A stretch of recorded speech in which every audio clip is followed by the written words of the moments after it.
পানি গেট লাগাতে পাটা ঘষে দেখি লাগা থাকার পরে গেট একটা পানি উঁচল হয়ে যে এইখানে একটা বাঁধ ছিল, এইভাবে বাঁধ পার হয়ে গেটটা চলে আসলো, পানি পার হয়ে দিয়েছে আর নিজে পানি পালিয়ে যেতেছে।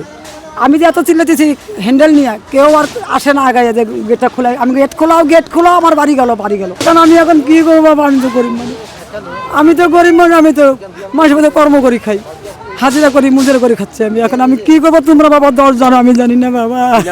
এই গেটটা যদি লাগানো খোলা থাকতো তাহলে এই ঘটনাটা আজকে ঘটতো না।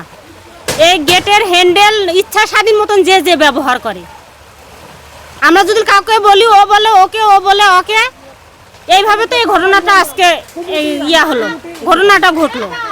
পানি ছিল বেশি আর কি, পরপর এখানে এন্দুর হালছিল একটা ভুলটি পানি যেতে যেতে রাস্তা ব্রিজ নামিয়ে যায় আর কি, একবারে দাবি গেছে পরে মাটি সরে যাওয়ার পরে।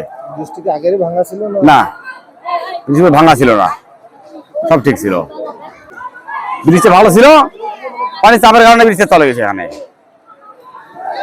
দাবি যায় আর কি আস্তে আস্তে। খবর পেয়ে এখানে সাইটে ভিজিট করলাম, আমাদের এক্সচেঞ্জার আমাদের জেলা নির্বাহী প্রকৌশলী মহোদয় সহ। তো এখানে আমরা যেটা বুঝলাম সেটা হচ্ছে যে এখানে যে ব্রিজের নিচে যে মাটিটা, সেখানে সম্ভবত ইঁদুরের গর্ত ছিল। এখানে স্থানীয় যারা আছে, আমাদের এখানে এটা সমিতির যারা লোকজন আছে, তাদের ভাষ্যমতে ইঁদুরের গর্ত থেকে পানি যেতে যেতে এখানে বিশাল গর্ত হয়ে গেছে।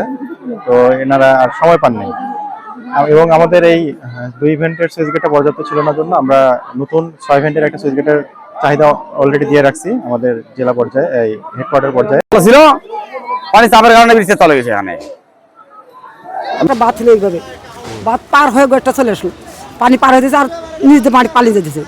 আমি যে এত চিল্লাতেছি হ্যান্ডেল নিয়ে, কেউ আর আসে না আগায় যে গেটটা খোলা। আমি গেট খোলাও আমার বাড়ি গেল কারণ আমি এখন কি করবো বাবা, আমি তো গরিব মানুষ।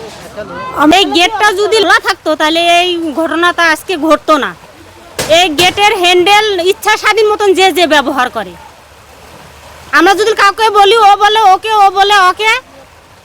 খবর পেয়ে এখানে সাইটে ভিজিট করলাম, আমাদের এক্সচেঞ্জার আমাদের জেলা নির্বাহী প্রকৌশলী মহোদয় সহ। তো এখানে আমরা যেটা বুঝলাম সেটা হচ্ছে যে এখানে যে ব্রিজের নিচে যে মাটিটা, সেখানে সম্ভবত ইঁদুরের গর্ত ছিল। এখানে স্থানীয় যারা আছে, আমাদের এখানে এটা সমিতির যারা লোকজন আছে, তাদের ভাষ্যমতে ইঁদুরের গর্ত থেকে পানি যেতে যেতে এখানে বিশাল গর্ত হয়ে গেছে। তো এনারা আর সময় পাননি, এবং আমাদের এই 2 ভেন্টের সুইচ গেটটা পর্যাপ্ত ছিল না জন্য আমরা নতুন 6 ভেন্টের একটা সুইচ গেটের চাহিদা অলরেডি দিয়ে রাখছি আমাদের জেলা পর্যায়ে, এই হেডকোয়ার্টার পর্যায়ে। তো ইনশাল্লাহ আমরা সেটা অনুমোদন হলে আমরা এখানে নতুন সুইচ গেট করতে পারবো, এবং বর্তমানে জনগণের চলাচলের জন্য আমরা ইউনো আমাদের সাথে আলোচনা করে এখানে একটা সাঁকোর ব্যবস্থা করে দেবো ইনশাল্লাহ।